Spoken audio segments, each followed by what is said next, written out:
Here is our world, held in space like an imaginary transparent globe, seen from a point opposite the South Pole. In the center is the great continent of Antarctica, and we see South America, part of Africa and Australia. On the further side of our transparent globe are the dark masses of North America, Europe, Asia, and the rest of Africa. In 1519, Magellan sailed from Spain, crossed the equator, and set out for the New World. Seeking a channel to the Pacific, he discovered in 1520 the strait which bears his name today. He crossed the Pacific, making real what Columbus had only imagined, the linking of Europe and Asia by sailing westward. Magellan died in the Philippines, but one of his 5 original ships completed the voyage back to Spain, the first circumnavigation of the globe.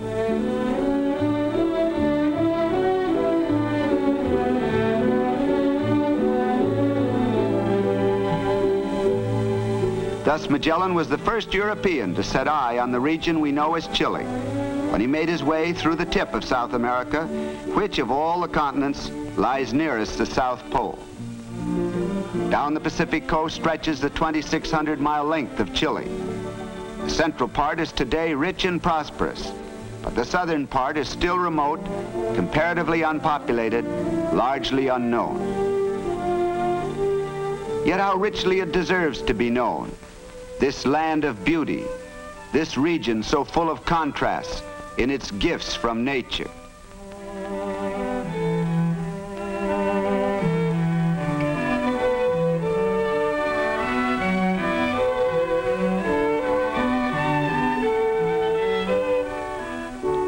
This is the land of the Araucanian Indians, whose ancestors in the days of the Spanish conquest 4 centuries ago were the only people the invaders never conquered.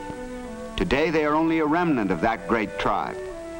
The Araucanians still spin their wool in the way their ancestors spun llama wool when the wondering gaze of Europeans first fell upon the Indians of America. Through the years, the growing settlements of the white man gradually forced the Araucanians southward. Here in southern Chile, they live on reservations like North American Indians. But this homeland is their own, secured to them by the Treaty of 1883 with the Chilean government.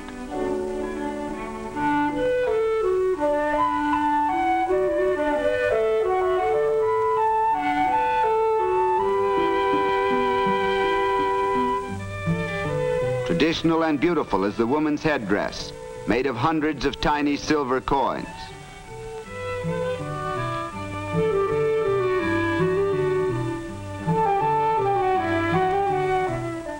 They cling tenaciously to their old ways, such as this method of cleaning peas.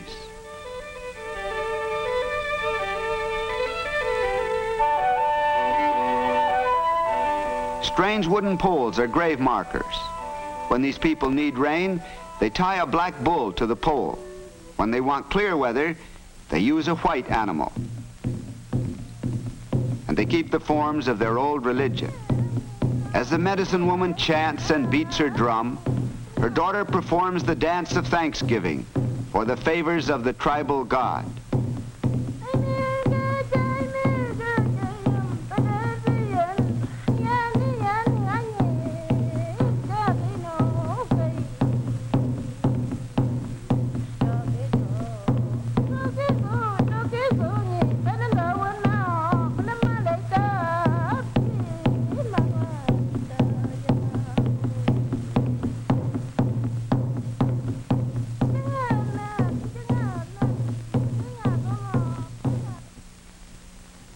More than 70% of Chile is mountainous. Some of these mountains are volcanoes, which may become active at any time.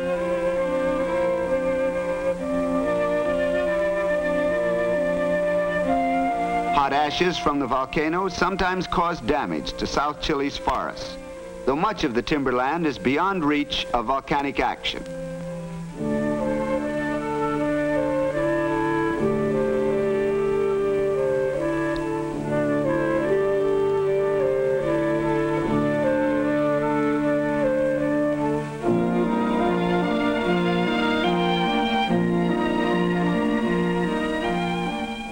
inhabitants of the forest clearings have been timber cutters ever since colonial days.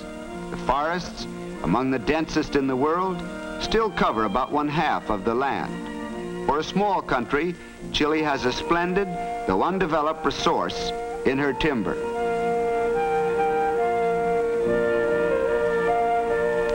Lack of adequate transportation hampers exploitation of these forests. South Chile lacks railroads, and few of the rivers are of the slow, timber-carrying kind.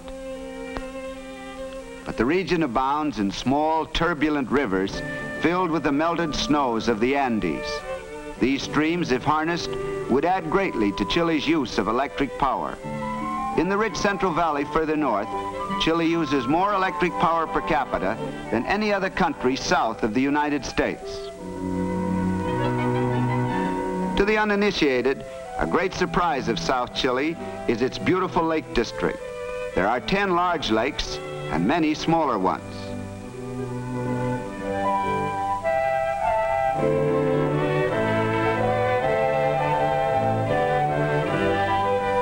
At Pucón, the lake is lovely, the mountains impressive, and the climate generally pleasant, as tourists will learn in increasing numbers. In nearby streams is the finest trout fishing in the world, while in the same season there is unsurpassed skiing in the high valleys. Mountain climbers are happy here too. There are still a number of unconquered peaks in the Chilean Andes.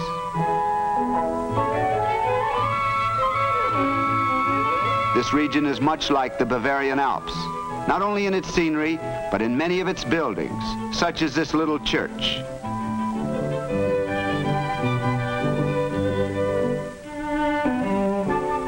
In the towns, too, we can trace the German influence, naturally enough, because generations ago, many Germans settled in this section. Like the Pennsylvania Dutch, they have tended to live more or less by themselves. There has been little intermarriage with the Chileans. They brought from Germany their commercial ability as well as architectural ideas. The Germans here are only one example of a striking fact about Chile, namely the influx of many different races. There are, for instance, many British and Basques, Irish and Yugoslavs.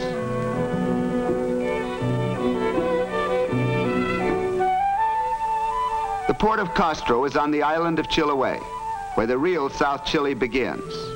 Charles Darwin, who was here in 1834 on the famous voyage of the Beagle, made this statement: Chiloé is an island of little sunshine and much rain, where the people live mostly on potatoes, pigs, and fish. Sunny days are rare in a land that is drenched with 100 inches of rain each year. As for the Chiloé potato, it is still going strong after a history reaching 4 centuries into the past. Potatoes first came to Europe from this very island, though we now believe that the Incas brought them here from Peru and Bolivia. Shipment of potatoes from Castro to the rest of Chile is a thriving business. The men of this island have become the sturdiest of all South American sailors. They have furnished a large number of those who man not only Chile's merchant ships, but also her naval vessels. They are descendants of the unconquerable Araucanian Indians and the adventurous and hardy Spaniards who came to Chile centuries ago. Typical of this blending of Spanish and Araucanian strains are these young women, school teachers from Castro.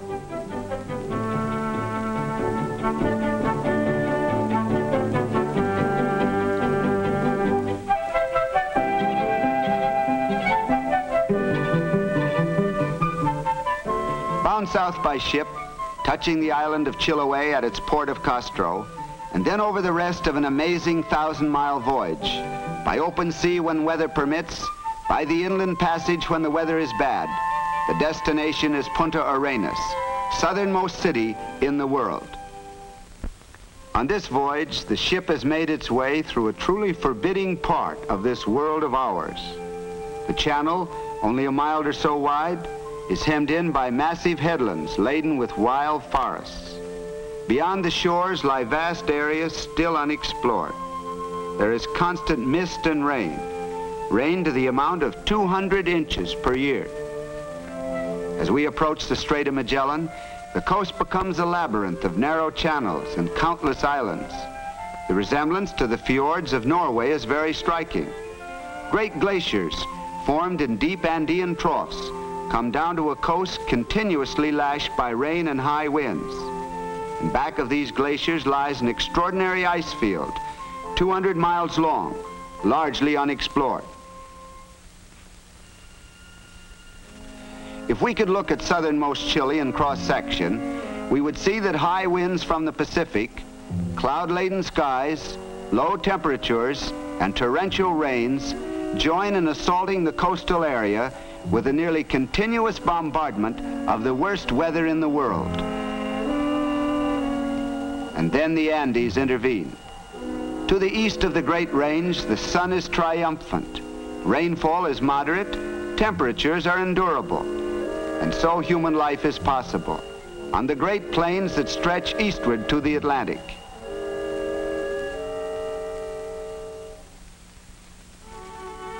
Yes, at journey's end, at the town of Punta Uranus, the world again takes on its accustomed look.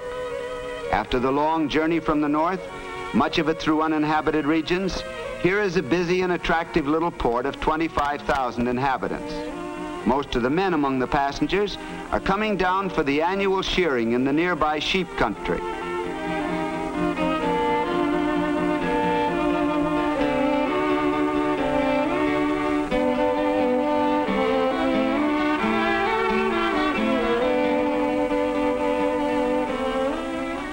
A statue of Magellan recalls to us the greatness of his achievement.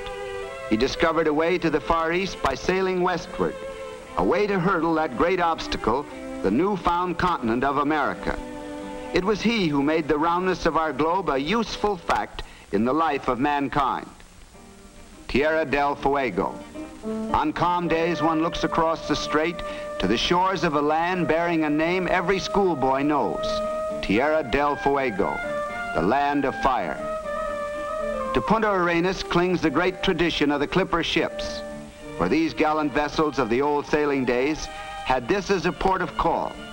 Seeing the strait lashed by a 60-mile gale, one salutes the skill and hardihood of their crews. Yes, and of Magellan's men too, who took their ships through from ocean to ocean. There are few days when the prevailing westerlies are not blowing.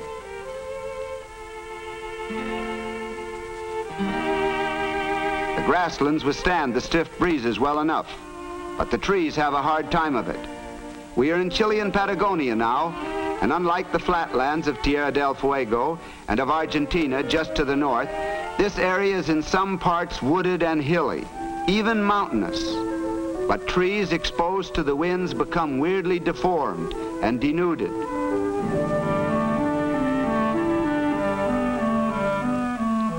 And erosion has worked fantastic designs among the mountains.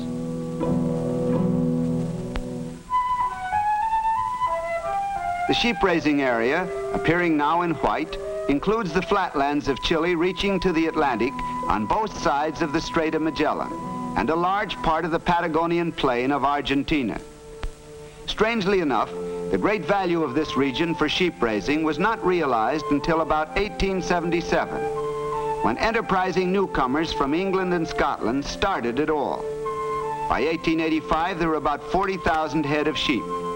In another half dozen years, there were 500,000, and today there are more than 3 million.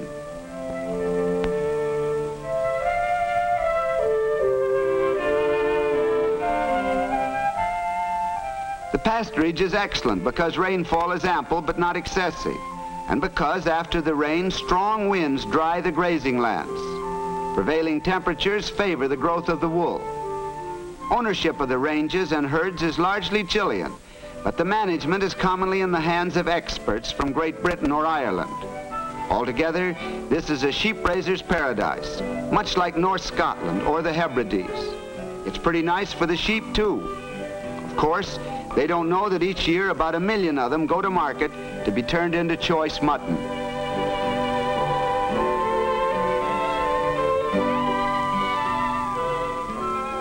It is not unusual for one of the big estancias or ranches to be 50 miles long and 30 miles wide, to cover about 1 million acres, and to maintain sheep numbering hundreds of thousands. The ranges are so vast that some herders do not come in more than twice a year. This indeed is sheep raising on an heroic scale. The predominating breed of the sheep is a cross between the Merino and the Romney Marsh.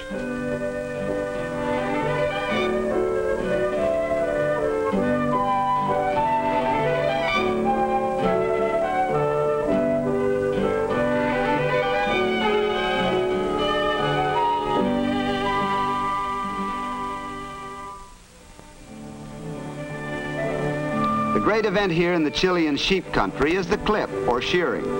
The men who do this work are experts who turn up once each year. Many of them came in on the boat from Chiloé. The shearing is a heavy job, which takes from 6 weeks to 2 months. It is piecework, with an average man shearing about 100 sheep per day, and the most expert doing nearly twice that number. The men are unionized and well paid. Part of the skill in this work is in taking off the fleece all in one piece.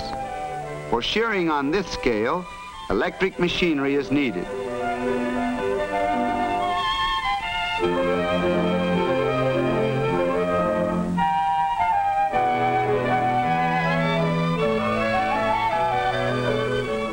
The wool goes to expert graders who decide on its quality and classification.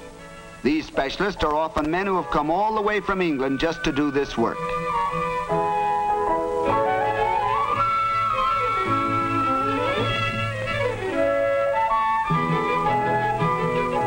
Then the wool is baled.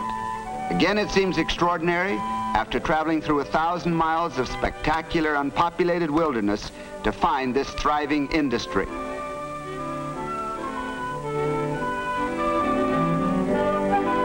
One of the results of the unionization of these men is that the employer is required to provide 3 or 4 pounds of fresh meat every day for each man. So the sheep shearer is not only paid well, he eats well. On the other hand, he is not employed by the year.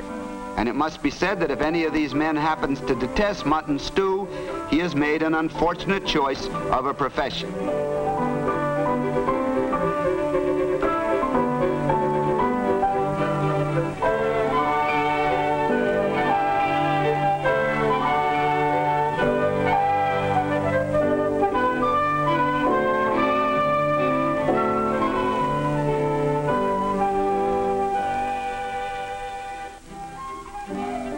As for the sheep, what they get after the shearing is a complete surprise. A nice thorough dipping in a bath of creosote. Whether they really like it or not is open to question, but it's good for them. It prevents disease. And even a sheep likes to feel well.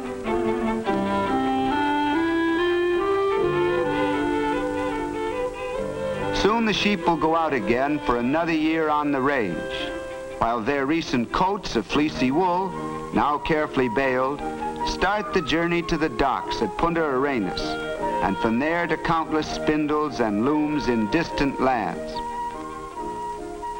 South Chile remains one of the world's few frontiers. In all of this region, from Chiloé to Cape Horn, live only 1% of Chile's population. And yet how richly rewarding to the observer who seeks the uncommon in what the world has to offer. And who knows? Someday all of this may become a great vacation center, the Switzerland of the Western Hemisphere.